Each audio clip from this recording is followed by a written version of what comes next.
Hey BoLS fans, AdamHarry back again with another BoLS unboxing. Today I have the new Super Dungeon Explorer Forgotten King expansion box. This is a standalone game, but it's also compatible with the previous Super Dungeon Explorer.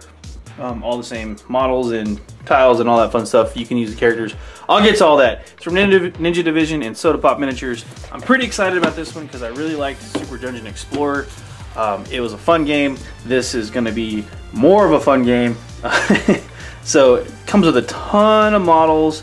They're not painted, but they look really cool. And if you want to paint them, knock yourself out because they totally will take paint really well. They look cool. Lots of detail. I can't wait to get into this box. If you are unfamiliar with Super Dungeon Explorer, this is a board game style game. You can play a couple of different modes. There's a classic mode, arcade mode. Basically what that means is there's a co-op mode or a dungeon master mode. Basically, my friends and I love playing the co-op mode because it's basically the monsters have their own scripted AI that they do. It's a lot of fun. If you haven't played this game, I definitely recommend checking it out already. Having played the other version, this is just more of that awesome goodness. So let me go ahead and take the plastic wrap off and we'll check out all of the really cool contents inside this cool Forgotten King expansion box. Okay, let's open it on up. Again, this is a standalone. I think I said it was an expansion. It kind of is, but it's a standalone game as well. So you don't need the other version of Super Dungeon Explorer to play this game, but you totally can mix and match the pieces. So, whoops, put that over there. Quick start rules, who needs those? Put this to the side. This is the classic mode, explains how that works. Arcade mode, Explorer handbook. Lots of text, coming 2015.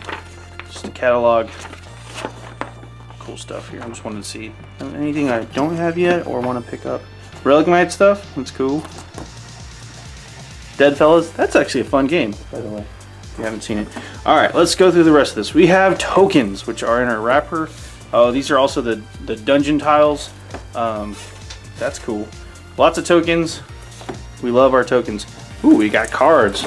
More cards. Forgotten King, Fizzy Beverage, those are item cards, and monster cards looks like. And then item cards. These are for your tokens. Thank you, Ninja Division. These are your dice. So this game uses some special dice, if you're unfamiliar. Stars represent like hits, basically. Potion dice means that you get use potions or find potions and stuff like that. And then heart dice when you heal. So, and then blanks, obviously, where nothing happens because womp womp. And here's more item or monster cards. I'm not quite sure yet. We'll get to those in a second. And this is the good stuff right here. Ooh, that's kind of hefty. Let's see what's inside. I bet it's miniatures. Yes, all of the miniatures. Tons of stuff. Okay, so now I've taken everything out. That's pretty much it for the box. Nothing hidden in there. Okay. First thing I want to do is tear this stuff out and set it all up. We'll take a look at the miniatures first and then go through all of the punch out stuff because I know you guys want to see these really cool miniatures. So let me pause and get all the stuff set up and we'll come right back. Oh man. Okay, so I've got everything out of the miniatures, at least out of the box. And let me just say this right now, the suggested retail price on this is like somewhere around $100. You can routinely find this for cheaper online if you want to, or you can be cool and support your favorite local gaming store. But this to me right here is already worth $100. That's a ton of miniatures that you get, and they're all pre-assembled. I didn't have to put them on the base; they come on the bases. The bases actually have some pretty cool texture to them as well, so they're nice bases. On top of that, yeah, for $100 you get a lot of miniatures. These are like plant dudes over here. I don't know what they're called yet because I haven't looked them up. You've got these crazy looking rabbit executioners is what I'm going to call these guys. Pretty nice detail overall. This is obviously the Forgotten King guy because he's a cool guy with the staff. And then it's like Big Beats Wolf guy. I don't know. It's just cool, man. They're all made out of the like single piece molded plastic stuff. It's a little bendy, so I think it's the PVC stuff, not plastic. But if it's warped at all, you can just probably put it under hot water and bend it back into position. But man, this stuff looks really good. Let me try to zoom in real quick on these plant guys to show you exactly what I'm talking about. Actually, do this little hippogriff looking knight guy. So look at that detail on this thing. For, you know, piece of PVC plastic, like the feathers, I can make out individual, you know, actual threads through the feathers and stuff like that. Really well done. Good job, Soda Pop and Ninja Division. I like it. This friggin' tree guy is awesome looking. All the leaves on his back and just the detail on the wood stuff. That's pretty cool. I love the style too, the little chibi style. It's a little cheesy sometimes, but it's extremely well done, I think, in this thing. This is the carnivorous plant. Feed me, Seymour. There he goes, man. Feed this guy. He will get bigger and eat more stuff. Little Shop of Horrors right there. So, yeah, that's cool. This is really cool. There's just a ton of cool models in this expansion. I don't want to spend a ton of time going through all of them because there's probably like a million of them I have to go through. There's these crazy squirrels. Combat squirrels. Who doesn't like that? That's cool. So all the different monsters, just really cool, really well done. These plant guys are blowing my mind right now. I'm not gonna lie. The detail on these things are just outstanding. I think this guy has a rocket carrot. I don't actually know what he's got. Some kind of imp with a carrot weapon. Carrot club. Eat your veggies, kids, or the monsters will get armed. So I don't know what the heck these guys are. But there's a ton of other stuff too. Here's like the good guys' buddies, I guess. There's like a little cat thing here and a little dragon. It's cute. Oh, cutesy dragon. And then a couple other things. Some treasure chests. They have evil treasure chests too. So the mimics with the mouth, they'll, hey look, it's just a regular chest. Nope, I'm gonna eat your face. So watch out. I think it's a trap. Admiral Akbar would be proud. Crossing the streams there. Okay, so they have this cool looking dryad chick too. Centaur, dryad, I don't know. Well, definitely a centaur, but she's got horns and some other stuff. We have like a potions master, bard type character, alchemist maybe, I don't know. I haven't looked at the rules yet, I don't know what this is called. Crazy hunter lady with a giant rifle and some goggles, steampunk style. She's on the front cover, she's cool. Like the detail on these heroes. And we have the a knight and some type of pirate rogue fella with a, he's like an assassin. You can tell from the color of his creed. You see what I did there? And then this cool looking knight guy with a big jousting lance. That's cool, man. I like these. Again, it starts at $100. You can probably find it a little bit cheaper, but so far so good. I really like all these awesome models. Let me zoom back out. It's a ton of stuff. Ton of stuff. So I haven't even looked at the rules yet. Let's go take a look at the rules. Okay, rule books. You get 3 different ones here so far, and then the quick start guide. Let's take a look at that because it's the quick start guide, right? So it looks like it's full color, so that's a plus. It talks about the basics of the game, how to move, how to fight, what to roll, how that works. A push start button randomly because it's supposed to be like an arcade game. That's really what this game boils down to. So.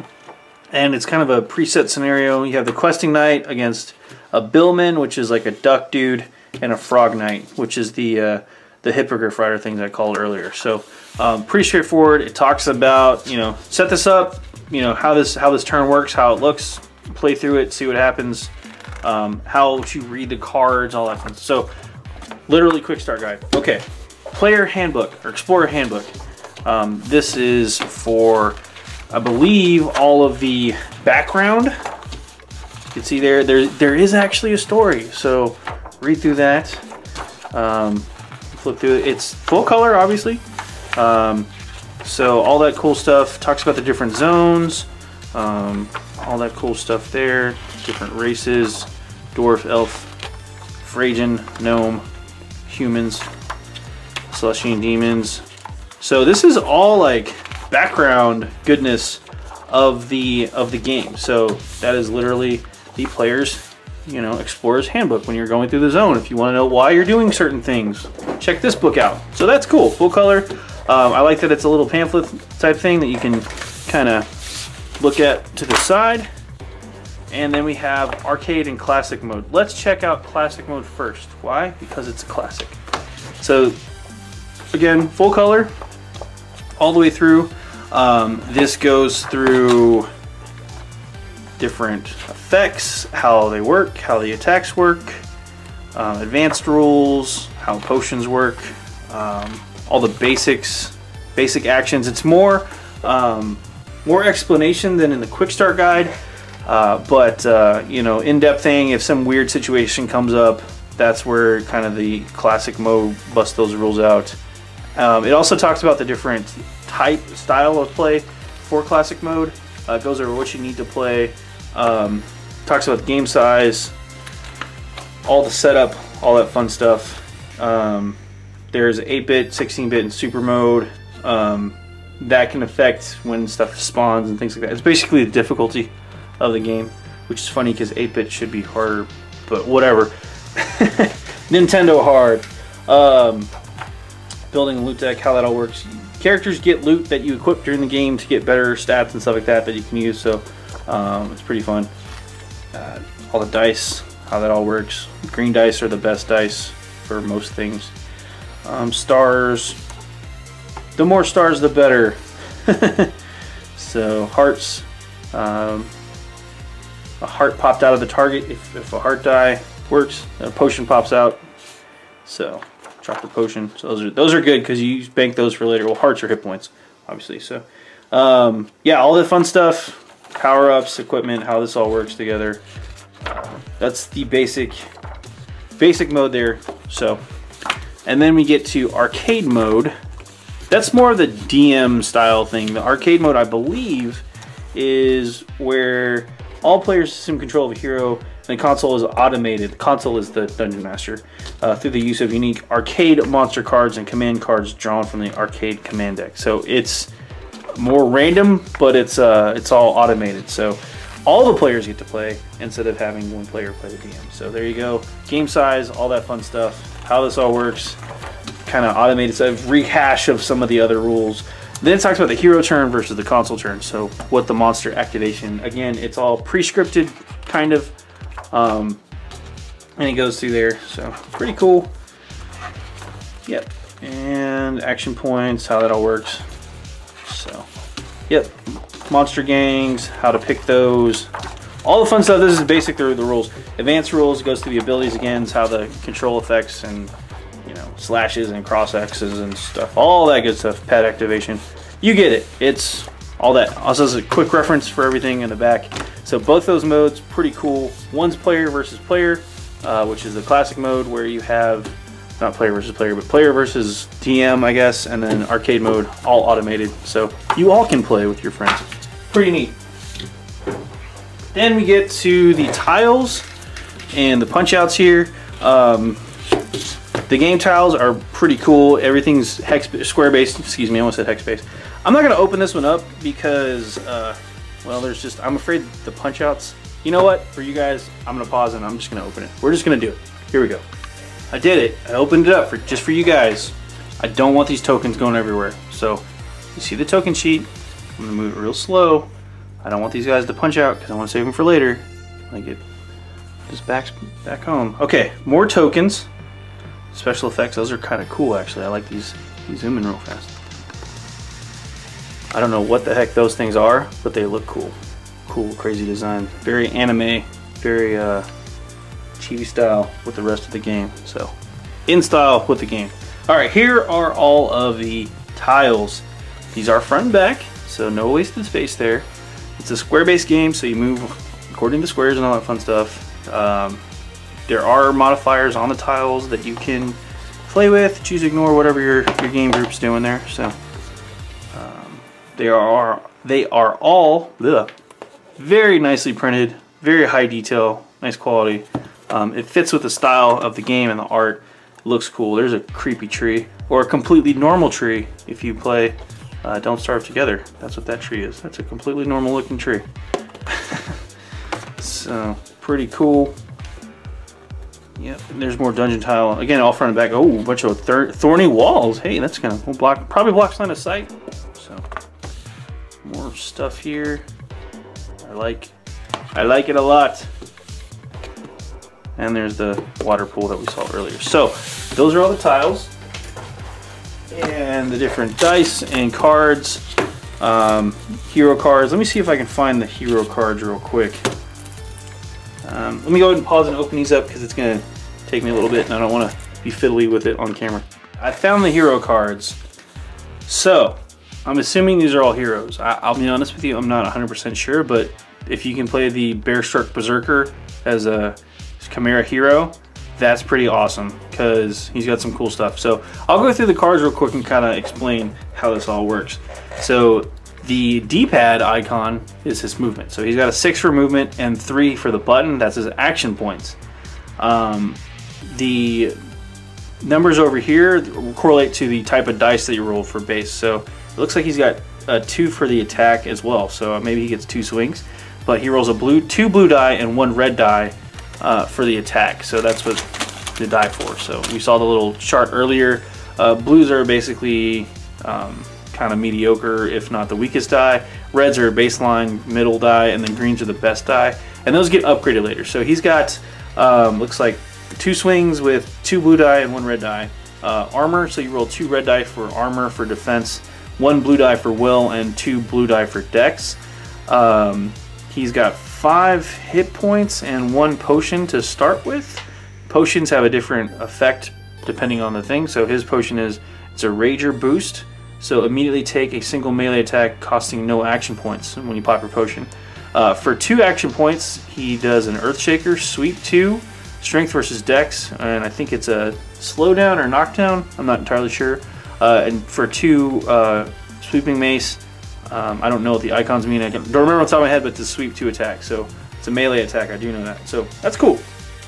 And also these little dots here, if you look at them closely, oops, red, green, blue, and yellow, that correlates to the type of items that go on the side. So when he gets upgrade cards, you can have one of each color, and they give you extra attacks or extra armor, all that fun stuff. So, but you get the Bear-Struck Berserker, a Deep Root Treant. I'll take a look at that card there. So he's got a special armor thing. I don't know what that means. I haven't looked him up, but that's pretty cool. He is a Treant Kodama hero. Pretty beefy. Fey Alchemist, I was right, totally was an alchemist. So very fast, 7 move with 3 action points, and he gets a lot of potions, or she, I'm not entirely sure. So that's cool. Princess Emerald, human hero. Let's see here, Sting Shot, Scope Shot, pretty awesome range on that. Hunter's Rations, Heal 2, Surefoot. Okay, probably ignores some kind of difficult terrain. Here's the Questing Knight, move 6, 3 action points, 2 strength, red die. You can see these guys are pretty well rounded. They have some neat abilities. I'm not sure what the crystals mean, but I think I saw something when I was looking through the rules about the crystals relating to that. So here's the Royal Warden. This is the guy with the bow. They look like an assassin. Crossbow, arrest warrant, tax collector. That's pretty funny. So pretty cool stats there. And then the Thunderveil Huntress Centaur hero, dryad looking chick. So pretty awesome. So those are the heroes. Let me show you what I was talking about too. So these are the blue items. So these basically, here's your hero card, right? You get a blue item. In this case, this is the Bent Nail. It's +1 strength. It's still sharp, and it does some other effect. I'm not entirely sure, but it goes underneath your card like so. And then there's other colors that correlate in the treasure decks. Like the red one here would go underneath like that. So red die or red dot, there you go. You get the gist. So there's a bunch of other stuff. I love the artwork on the cards. They're all full color. They all look really good. Here's the monster and the mini boss / big boss hero decks and stuff like that. So Bramble Knights. Executioners. They are giant rabbit executioners. I was right. I was correct. That's crazy. These guys are awesome though. So magic, a loot deck, probably for something else. So I think this is, yeah, this is the arcade version, I think, and this is the 16, you know, is the 8-bit, 16-bit super version. So that's what these are. If you notice too, the stats are different. More hit points, more defense dice, Bashful Wars. See, you can use them as a bad guy too. Same deal with the Treant. Trent the Treant. I see what they do there. A Booty Biter. I see what they did there too. Booty Grinder. Bouncing Booty. Bramble Knights. Grobbit Executioner. It's like a rabbit, but sort of. Frog Knights. Billman. Old growth hollow. That's the creepy tree. A sprout. A king sprout. Feed me, Seymour. Wisp. Turnip head. It wasn't a carrot. It was a turnip. Oh, it wasn't a carrot. Okay. Turnip head. And a mook. So that's what the bad guys are called. That's pretty much it. I think we've got the gist of this game as far as the unboxing goes. You get a ton of cards, a ton more little cards, a ton more big cards, all the dice you need to play. Go grab some friends, play this game. It is a lot of fun. The setup's kind of a little bit of a chore, but once you play a game or two under your belt, the setup becomes a lot easier. But it is really neat because it is a game where you can play a big co-op mode board game. And in my opinion, there needs to be more co-op board games out there, just because sometimes nobody wants to be the DM or the console in this game, and sometimes you just want to throw some dice with your buddies, maybe have a drink or two. That's all I'm saying. Anyway, this is that's it for this review. Again, Forgotten King Super Dungeon Explorer from Ninja Division and Soda Pop Miniatures.